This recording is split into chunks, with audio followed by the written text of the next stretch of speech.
গত কয়েকদিন আগে এক স্টেজে এক নেতা উঠছে, আমিও স্টেজে আছি। হ্যাঁ, মুসলমানের আওলা নেতা ছাড়া এখন মোল্লা চিনেই না, ধাক্কা দেয় আমার এই সরাই দেয় পিছে, আমি যে পিছে যে বয়ে রয়েছি ধাক্কা খাওয়ার ভয়ে। মুসলমানের দলিলের জন্যই তো টুপি মাথায় দিয়ে ঘুরে, অন্য সময় পরে আর না পরে নির্বাচনের সময় পরে দলিল লাগে না, পাঞ্জাবি গায়ে দিয়েও ঘুরে। কারণ মুসলমান, এটা বুঝাই পারছে, কারণ দেশটা মুসলমানের। তো মুসলমানের কিছু কাম নাই, হিন্দুদের কাম ছিল মূর্তি বানানো, এজেন্ট হিসেবে হাসিনা জিনিসটা করছে। মুসলমানের কিছু কাম আছে না, নেতৃত্ব পূজা আছে আমাদের দেশে, নেতৃত্ব পূজা আছে, আছে আস্তে করে বলো কেন, নেতৃত্ব পূজা আছে। নেতা যখন স্টেজে উঠা পড়ে তখন আমার তো এই গত কয়েকদিন আগে এক স্টেজে এক নেতা উঠছে, আমিও স্টেজে আছি। হ্যাঁ, মুসলমানের আওলা নেতা ছাড়া এখন মোল্লা চিনেই না, ধাক্কা দেয় আমার এই সরাই দেয় পিছে, আমি যে পিছে যে বয়ে রয়েছি ধাক্কা খাওয়ার ভয়ে। যে নেতারা আগে ওয়াজ করে যাক, হেরা ধানের শীষ ওয়াজ করতেছে, এই ওয়াজ করে যাক, আমি যে পিছনে বসে রয়েছি। তুমি নেতৃত্বের পূজায় এত বুঝো যে তোমার নেতারে দেখে তারে খুশি করার জন্য আল্লাহর কথা ভুলেই গেছো। একজন মানুষ তাফসীর করে, নসিহা করে, একজন আলেম দ্বীন, তাকে ধাক্কা দিতেও তো তুমি দ্বিধাবোধ করো নাই। তার মানে তুমি দল করো না, তুমি নেতৃত্ব পূজা করো, পূজা করো নেতৃত্ব। দল করো না কি এটাকে দল বলে? এটা তো নেতৃত্ব পূজারী। মূর্তি পূজারীর চাইতে নেতৃত্ব পূজারীরা বেশি ভয়ঙ্কর, বেশি ভয়ঙ্কর। ওরা তো পাথরের পূজা করে, আর ওরা জীবন্ত হাগামোতাওয়ালা মানুষের পূজা করে। পেটের ভিতরে আছে গু গু, পেটের ভিতরে তার পূজা করে। কথাগুলো খারাপ লাগতে পারে, কিন্তু বাস্তবতা। তাই যেই জাতি খাজার পূজা করে, বাবার পূজা করে, মাজার পূজা করে, নেতার পূজা করে, সেই জাতির কাছে ঈসা নবী জমিনে পারলে উপায় ছিল? হায় রে আল্লাহ, এ তো উপায় ছিল না। তো এই সব বেঈমান হয়ে কবরে চলে যেত। মহান রব্বুল আলামিনের এটাও একটা দয়া যে ঈসা আলাইহিস সালাম রে জমিনে না পাইলা আসমানে পাল্টাছেন, এবং ঈসা আলাইহিস সালাম আবার আসবেন। না মানলে পরে ঈমান নষ্ট হয়ে যাবে, এইটা ওনার মুজিজা। আমার নবী বিশ্ব নবীর সবচেয়ে, সব নবীর মুজিজা আছে, কিন্তু আমার নবীর মুজিজা কিন্তু অনেক, এগুলো গুইনা শেষ করার সময়। সব নবীর মুজিজা গুনা যায়, কিন্তু আমার নবীর মুজিজা গুনা যায় না। ইন্তেখাবে দফতরে তকওয়িনে আলম জাতে ও বরতরজ আয়াতে জুমলা আম্বিয়া আয়াতে ও। আমার নবীর শ্বাস প্রশ্বাস মুজিজা, চোখের দৃষ্টি মুজিজা, মুখের কথা মুজিজা। আর নবীজির মুখের কথাগুলো সব মুজিজা। আমার নবীর যত মুজিজা আছে তার ভেতরে সবচেয়ে বড় মুজিজা হলো দুইটা। মুজিজা হলো কোরআন। পৃথিবীর কোন নবীর বিদায়ের পরে তার ইলম জমিনে রয় নাই, কিন্তু আমার নবী চলে গেছে, নবীর রেখে যাওয়া ইলম এই স্টেজেও আছে, নিচেও আছে। হাফেজ সাহেব নিচে বসে রয়েছে, 30 পারা কোরআনের হাফেজ। স্টেজে হাফিজুল কোরআন বসা আছে। নবীজির ইলম এভাবে কিয়ামত পর্যন্ত থাকবে। পৃথিবীর সব জ্ঞান নষ্ট হইতে পারে, আমি তো বলি এক সময় ডাক্তারি নষ্ট হয়ে যাবে, অপারেশন নষ্ট হয়ে যাবে, বিজ্ঞান, কারণ ডাক্তাররা এখন তো আর ডাক্তারি মাথা দিয়া করে না, কম্পিউটার দিয়া করে।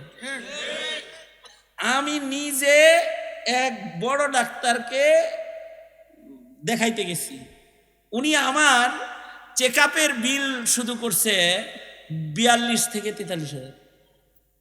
সুবহানাল্লাহ, মানে শুধু চেক আপ করছে, এটার বিল 42-43,000। তারপরে উনি যে এই প্রেসক্রিপশনটা করছে, এটার বিল 2,500। বাংলাদেশের বড় হসপিটাল ইউনাইটেড, ওইখানে মৌলানা নুরুল ইসলাম সাহেব আমার সাথে ছিল, এই গাজীপুরের নুরুল ইসলাম সাহেব। এই 42,000 টাকার চেক আপ কইরা আর 2,500 টাকা ভিজিট দিয়া যেই ডাক্তারে ওষুধগুলা লেখলো, খোদার কসম একটাও কলম দিয়া মাথা দিয়া লেখে নাই। কম্পিউটার টিপে টিপে দেখলো কোনটা কি কি, গুগল দামাত বরকাতুন, সফটওয়্যার দামাত বরকাতুন কি বলে, এগুলো দেখে দেখে লিখে দিল। এই হলো দুনিয়ার সব ইলম সফটওয়্যারের ভেতরে ঢুকতেছে। কিন্তু নবীজির ইলম মুজিজা কোরআন পৃথিবী যখন ডেস্কের ভেতরে ঢুকতেছে, তখন এটাও গতকালকেও 7.5 বছরের একটা বাচ্চাকে আমি পাগড়ি দিয়েছি, মানুষের সিনায় ঢুকতেছে। দুনিয়ার সব ইলম তাসনাস হবে, একটা থাকবে, তার নাম কোরআন, একটা থাকবে। এবং এটার একটি নুক্তা অক্ষর কেউ কেউ পরিবর্তন করতে পারবে না। এটা হলো ইলম। ইলম হলো সবচেয়ে বড় মুজিজা। আমার নবীর ইলমের সীমানা কত! আল্লাহর রাসূল বলেন, উতিতু ইলমাল আউয়ালিন ওয়াল আখিরিন। আল্লাহর রাসূল বলেন, আমাকে আল্লাহ তাআলা আউয়ালিন আখিরিনের সব ইলম দান করেছেন। আর আল্লাহ পাক বলেন, বন্ধু আপনারে যে বড় ইলমটা দিয়েছি আমি, এ কারণেই তো আপনার সম্মান অনেক বেড়েছে। ওয়া আল্লামাকা মা লাম তাকুন তা'লাম ওয়া কানা ফাজলুল্লাহি আলাইকা আযীমা। ওগো বন্ধু, আপনি যা জানতেন না তা আপনাকে জানাইছি, জানানো হয়েছে, কিন্তু এগুলো আপনি জানতেন না।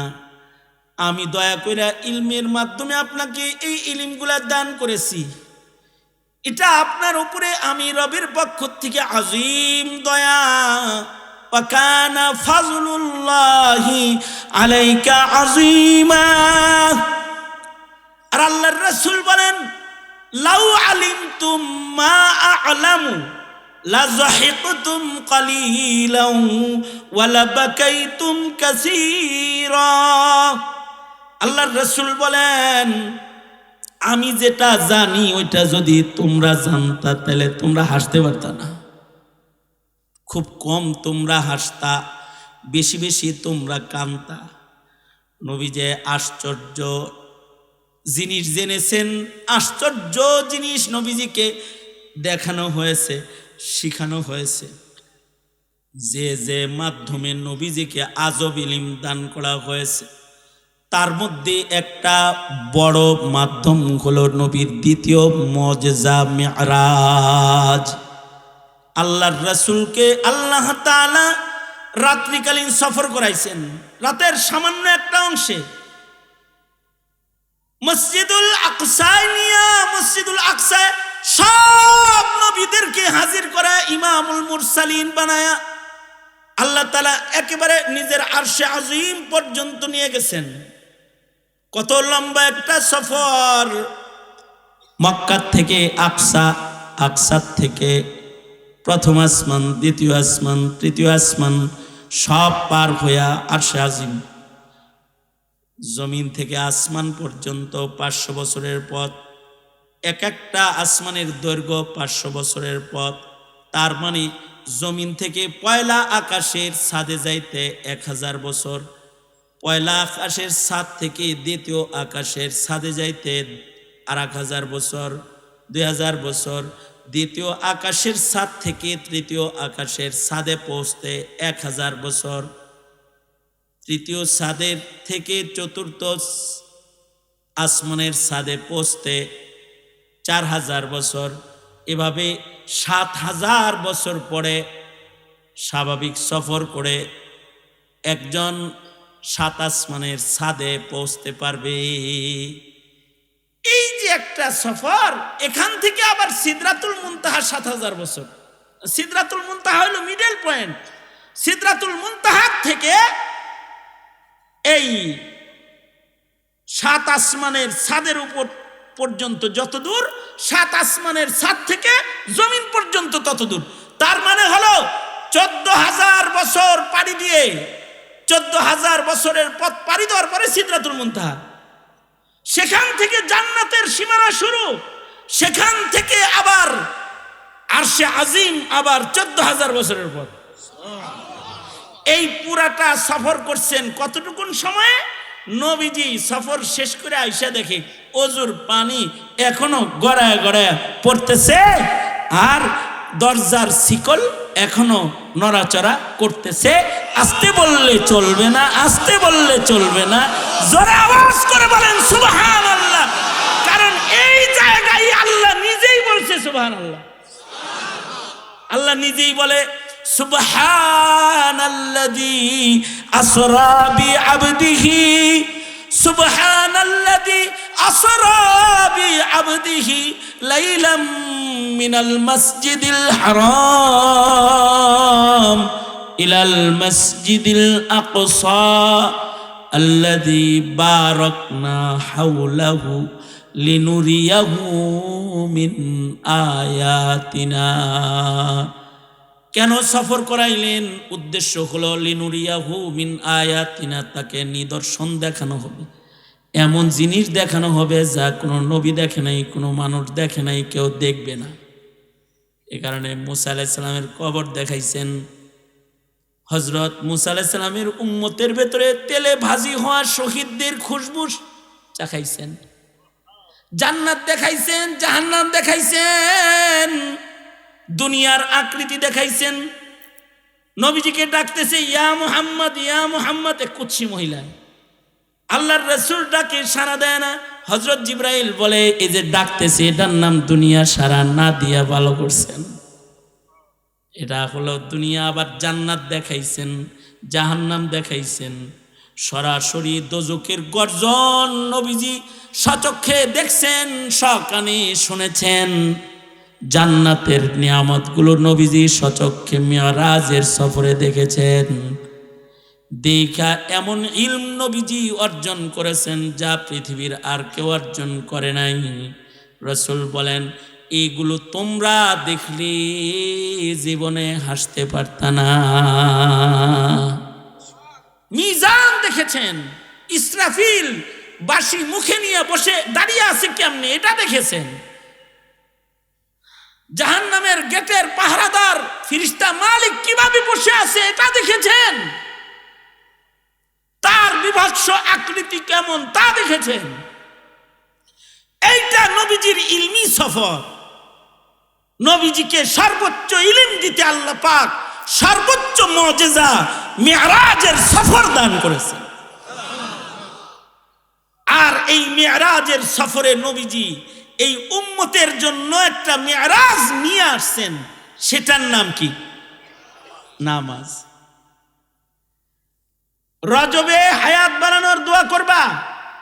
আর আজকে রজবের এই গুরুত্বপূর্ণ সময়ে এই মাহফিলে ওয়াদা করবা, রজব মাসে নবীর হাতে দেয়া আল্লাহর হাদিয়া যেটা জমিনে আসছে নামাজ, এই নামাজকে জীবনে স্বেচ্ছায় সজ্ঞানে কখনো আর কাজা করবা না। ইনশাআল্লাহ বলো, রাজি আছে তো? হাত তুলে বলো, বলে ইয়া আল্লাহ ওয়াদা করছি রজবের দেয়া আপনার হাদিয়া নামাজ জীবনে আর কাজা করব না। ইনশাআল্লাহ জোরে করে বলে ইনশাআল্লাহ। এই নামাজটাও কিন্তু নিজের মতো পড়লে হবে না। আল্লাহর রাসূল বলেন সাল্লু কামা রাআইতুমুনি উসাল্লি, আমি যেমনে নামাজ পড়ি হেমনে নামাজ পড়ো, তাহলে নামাজ তোমার মেরাজ হবে। আসসালাতু মিরাজুল মুমিনিন, ওই বলেন আমার মেরাজ রজবে হয়েছে, তোমাদের মেরাজ নামাজের রাকাতে রাকাতে হবে। আল্লাহু আকবার, জোরে করে বলেন আল্লাহু আকবার। তবে নামাজ ততক্ষণ পর্যন্ত মেরাজ হবে না যতক্ষণ পর্যন্ত নামাজকে নবীজির নামাজের মতন না বানানো হবে। নামাজ কেমনে পড়তে হয় এটাও তো জানা লাগবে। নামাজ কেমনে পড়তে হয় এটা যদি কেউ না জানে তাহলে সে ভুল করবে। সে যদি শায়েখ হয় তাও ভুল করবে। জানাজার নামাজ কেমনে পড়তে হয় এটাই জানে না কিছু শায়েখ। দেশনেত্রীর স্মরণীয় জানাজার নামাজ হলো, আর এই নামাজের ইমামতি করলেন বাংলাদেশ শুধু নয়, এশিয়ার সবচেয়ে বড় একজন আলেমে দ্বীন মুফতি আব্দুল মালিক হাফিজাহুল্লাহ। আব্দুল মালিক সাহেবের ইলিম কি তোমার মতো এরকম ছটাক ইলিম, সূরা ফাতিহার ইলিম? আব্দুল মালিকের ইলম এটা তো এক ইলমের দরিয়া আল্লাহ পাক ওনাকে দান করেছেন। ওইটা তো আল্লাহর দান। ও আল্লামাকা মা লাম তাকুন তা'লাম ওয়া কানা ফাযলুল্লাহি আলাইকা আযীমা। আল্লাহ যার উপরে দয়া করে তাকে এরকম ইলমের মহাসাগর তাকে দান করে আল্লাহ পাক। যে এশিয়ার বড়রা প্রশংসা করেছে আল মাদখাল ইলা উলুমিল হাদিসিশ শরীফ, নবীজির হাদিসের উপরে গুরুত্বপূর্ণ একটি কিতাব, যে কিভাবে হাদিস অধ্যয়ন করবে, কিভাবে হাদিসের গভীরে ঢুকবে, এর উপরে বিশেষ পড়াশোনার জন্য মুতাখাসসিস হওয়ার জন্য যে কিতাব পড়ানো হয়, তার একটি স্মরণীয় কিতাবের লেখক হলেন শেখ আব্দুল মালিক হাফিজাহুল্লাহ, যার এই কিতাব ওয়ার্ল্ডের বিভিন্ন ইউনিভার্সিটিতে পাঠ্যবস্তু হিসেবে পড়ানো হয়। আর তিনি জানাজার নামাজ পড়লেন, আর তুমি এই নামাজ হয়েছে কি হয় নাই এটা বলতে পারলে না, তুমি বললে যে নামাজ হয় নাই, সূরা ফাতিহা পড়ছে না। খবিস, জানাজার নামাজে সূরা ফাতিহা লাগে না, এই ইলম তোমার নাই, তোমাকে শায়েখগিরি করতে বলেছে কে? শায়েখগিরি করো। জানাজার নামাজও পারো না, তো নামাজের কি দশা খোদা তাআলা জানে। সুতরাং এটাও তো শিখতে হয়, তো না শিখলে পারে তো ভুল হবে। এ কারণে মজলিসে তালিমুস সুন্নাহর একটা মিশন হলো সকলকে ধরে ধরে ধরে ধরে সেজদা শিখাও, রুকু শিখাও। এই মিশন অত্র এলাকায় চালু আছে না নাই? আছে। কারণ নামাজ হলো আমার মেয়ারাজ, আপনার মেয়ারাজ। আল্লাহর সাথে বান্দার নৈকট্য অর্জনের সবচেয়ে গুরুত্বপূর্ণ ইবাদতের নাম হলো নামাজ। তাহলে এই রজবে দুটি আমল, একটাকে সারা জিন্দেগির জন্য ধরতে বললাম, আর একটা রমজান পাওয়া পর্যন্ত সুন্নত দোয়া করতে বললাম। মনে থাকবে তো ইনশাআল্লাহ? নিজের সন্তানকে এভাবে শিখাবেন যে আমার নবী এইরকম আমার নবীর মুজিজা, তার নাম কোরআন। তাইলে ও কোরআন শরীফে উপন্যাসের বই মনে করবে না, আর নামাজকে খেলনা মনে করবে না, এটাকে মেরাজ মনে করে পড়বে। আমরা এগুলো না শিখানোর কারণেই আমাদের প্রজন্ম এখন নাস্তিকদের পিছে পিছে দৌড়াচ্ছে, ঠিক না? ঠিক যারা বলেন। সুতরাং সন্তানদের নামাজ শিখাবেন, দ্বীন শিখাবেন, প্রয়োজনীয় ইলম শিখাবেন, নামাজ শিখাবেন। ইনশাআল্লাহ করেন, এটা ওয়াদা করেন, ওয়াদা করেন, ওয়াদা করেন, ওয়াদা করেন। ইনশাআল্লাহ, ইনশাআল্লাহ। যারা বিয়া করো নাই তারাও ওয়াদা করো, বিয়া তো করবা, তো এরপরে কি করবা? ইনশাআল্লাহ। আল্লাহ কবুল করুন। আল্লাহ এই রজবের বারাকা আমাদেরকে দান করেন, এই মাহফিলটাকে আল্লাহ পাক কবুল করেন। প্রচন্ড শীত, কষ্ট করে যে বসে রইলেন আমার জন্য, এখানে আছেন, আমি দোয়া করি আল্লাহ এর জাযা আপনাদেরকে দান করেন।